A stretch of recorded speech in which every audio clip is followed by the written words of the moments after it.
Hey there, Amanda with the Happy Homestead. Today I am going to start some seeds for our fall and winter garden. We are in zone 7B, and so we can usually grow just about everything in the fall that you would normally grow in the summer, with a few exceptions. And then we can do a lot more things throughout the later part of the fall and even into the early parts of winter when it comes to greens and brassicas. And so that's what I'm doing today. I am starting our fall and winter garden seeds. And I wanted to kind of help you get started on your fall or winter garden, depending upon your zone. So know your zone. You hear gardeners talk about things as far as their different zone they're in. And that is important to note because that is how you determine your average last frost, which is in the spring, and then your average first frost, which is in the fall. And that way you understand your gardening season, because there are very few plants that will survive the frost, right? So that's why we have our average last and our average first frost dates. You hear those things. And so when you're looking at a seed packet, you want to understand, when do I start this? When do I plant this? Because starting the seed is going to differ as to when you put the plant in the ground. Lots of information, but I'm trying to simplify it for you. For example, I have 2 seed packets here.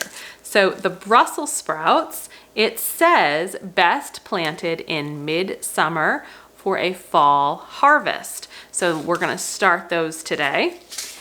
Cauliflower, and this says sow very early indoors, which means start your seeds in some seed starting containers indoors, or direct seed outdoors 6 to 8 weeks ahead of your last frost date. So our last frost date is usually end of October, beginning of November, and we are in mid-July right now. And so I've got about 3 months or so until we hit that average first frost. And so I want to get my plants really good and healthy before that happens. Now, a lot of these will make it through the frost, right? Like the brassicas. Brassicas are your Brussels sprouts, your cauliflower, your broccoli, cabbages, right? Anything in those types of families, they will do well through the first frost, but you want them to be hardy and established as plants first. So I am doing the broccoli, the cauliflower, the cabbage, the Brussels sprouts, but I'm also doing some greens. So I have some Chinese cabbage here that is just a really great lettuce. It's also good for homemade kimchi. I've got these greens, I'm not going to say this correctly. By the way, all these seeds are from Baker Creek. Chijimisai? I'm sure. Chijimisai. Let's just call them Jimmy greens. How about Jimmy? So I love these greens. I planted some of these earlier this spring and they were delicious, but I think they're going to do even better this fall and winter. Bok choy. We love bok choy. Again, we use this in our kimchi as well. Swiss chard. I have some good established Swiss chard plants in the garden now, but I want to get a couple more going for the winter. And then I hope to direct sow some beets and carrots. Probably, I'm not doing this today, but I hope to direct sow some of those in the next couple of weeks as well. If you are brand new to starting a fall or winter garden, number 1, understand when your first frost date is. Number 2, figure out what you want to grow and then count backwards, right? Look at the seed packet, look online, find some information as to how many weeks ahead of time before that first frost you need to start your seeds. And then we go to step number 3, which is what we're going to do now. So I am using these trays. These are seed starting trays. I'll link them below. I got them on Amazon. Nothing majorly special. It's a 3-part system here though. So you have just the open tray, and this is where you fill water, not full of water, but like maybe a 1/2 inch of water. This is where you're going to put your dirt and your seeds. It sits in that, and that way the seedlings are getting watered from below. And then the 3rd part is the dome. They have a dome to help keep some humidity if you needed it, just to make sure that everything doesn't get too dried out. The benefit of starting your fall or winter seeds in the summer is you don't need grow lights, most likely. You don't need this humidity dome. You can literally just do it this way and go put it on your back deck or in your backyard somewhere, right? Just somewhere protected, but getting ample sun. Because it is so humid out, right? We're in like 90-degree weather. These are gonna germinate without any problems. And then if it's too hot, I will bring them in as the plants are growing, but I'm not gonna need that humidity dome at this point, and I'm not even gonna need grow lights. They just need to be out in the sun to get germinated. And so what I like to do is, that's a 40 cell tray, right? So it's 5 down, 8 across. I actually like to take a piece of paper, I draw a grid with my 40 cells, and then I write down what is going in what cell so I know. And it just kind of helps keep me organized with what I'm growing and how many plants of each I have. So I'd recommend you do that as well. That way you know what is what, because when the seeds come up, you think you're going to remember. Oh my goodness, you think you'll remember. But you won't. Something will slip your mind and you'll be like, what is that? So write it down. The dirt. Let's talk about the dirt. I have a bag here of in-ground garden soil that I just used sporadically throughout the summer for some things.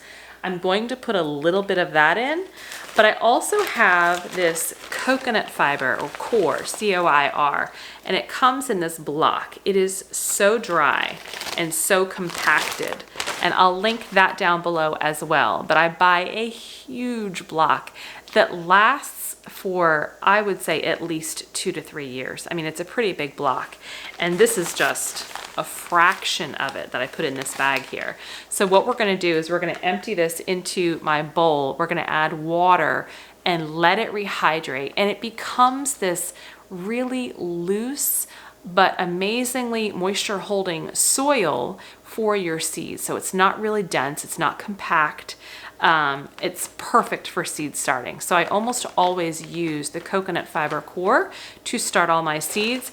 I'm just gonna add a little bit of that other soil just to help it out, so as I transplant, it's a little bit easier. You do not need to go buy special soil. Use what you have. I've been known to take my trays and just go scoop dirt right out from my garden and put it in.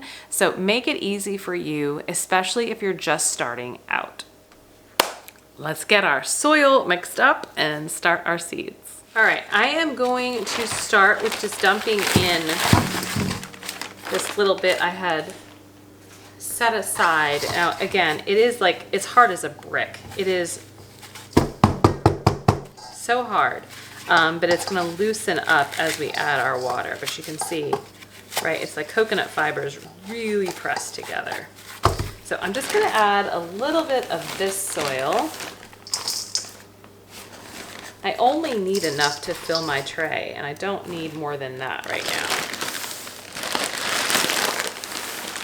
because I'm only filling one tray of seeds at the moment. Okay, so I put some water in. I'm just gonna let this, I'm trying to break this up a bit, but I'm gonna let this sit in the water and start to rehydrate. And then we'll come back and fluff it up. The smaller you can get some of these pieces, the quicker it'll rehydrate.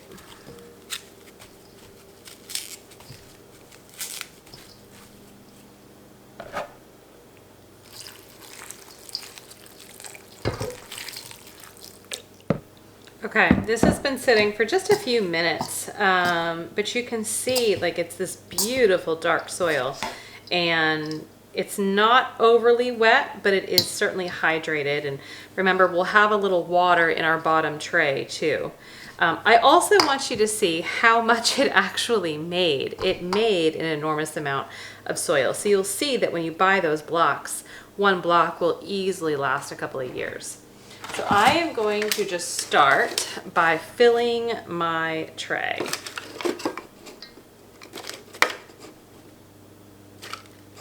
And I think I'm just going to need to do this way.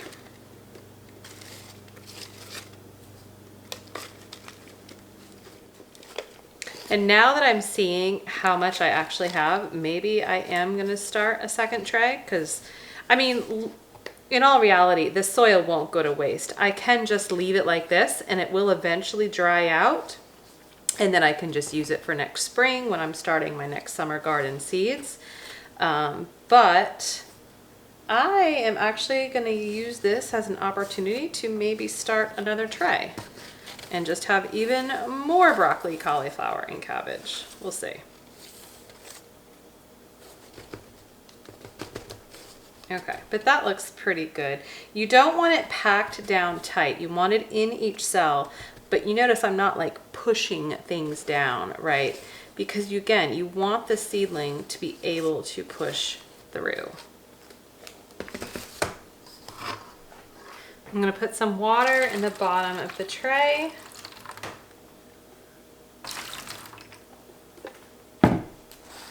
And put this in. And now the fun part, getting the seeds in. So before you actually get to this point, I would highly recommend that you do draw out your grid of, you know, how many cells you have. So pull out all of the seed packets that you want to start. And again, it's going to be your hardier greens. You can do lettuce, some of the lettuces in the fall as well, because it won't be so hot. But you're going to do a lot of your brassicas and your hardier greens. And think about what you're growing and how many of each you want to do. Because otherwise, you're going to get here to this point with your soil and your cells, and you're going to say, okay, how many broccoli do I want? And you, not that you'll be fumbling over this, right? But it's a huge time saver at this point to really think about this before you get to this point here today. But the point is know what you're gonna do before you do it. All right, so then all you gotta do is follow your grid. So I'm starting with all of my cauliflower, and I have 4 varieties here. Again, all Baker Creek. Rober, Amazing, Durgesh, and Purple of Sicily. I'm pretty excited to try all of these. So I am just going to start putting seeds in with how I laid it out. I'm just going to show you the first few. But what I do, and you can use a chopstick. I have this little tool that came with my set here. But a chopstick works just as well. I want you to see how small these seeds are. All brassica seeds are these tiny little beads, right? So that's all, each one of those will become 1 cauliflower plant. I only need 2.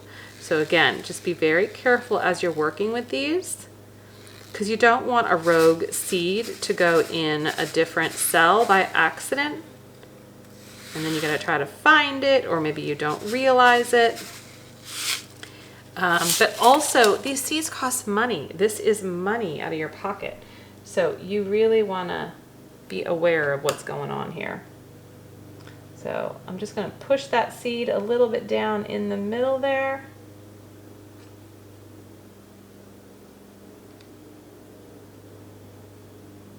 And that's all I got to do. So that's the first one. So I'm just going to do this for the whole tray. Go down the row.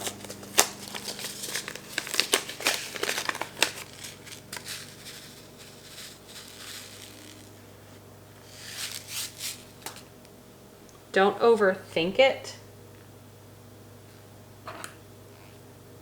It's really not hard.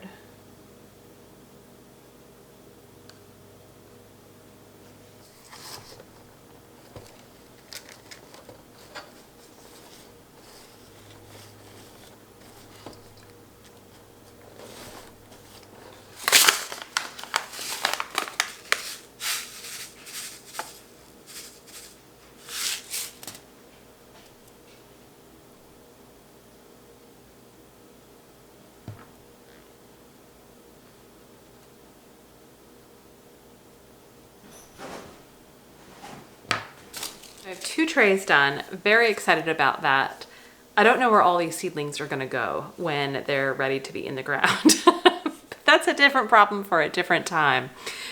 Clearly, we're not all gonna have 100% germination. So it's always best to start a little bit more than you think you may need. And if you get more, fantastic, find a place. Otherwise, give them to friends or family.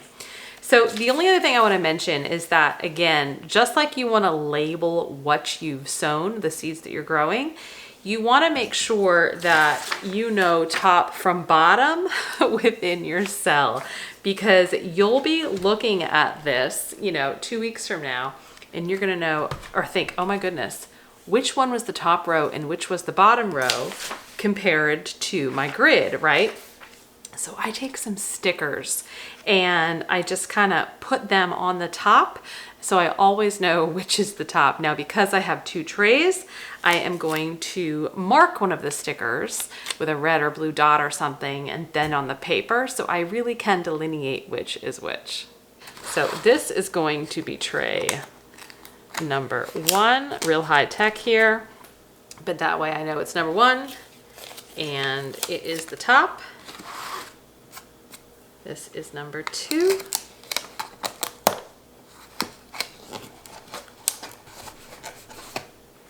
And number 2. Let's get these out into the sun.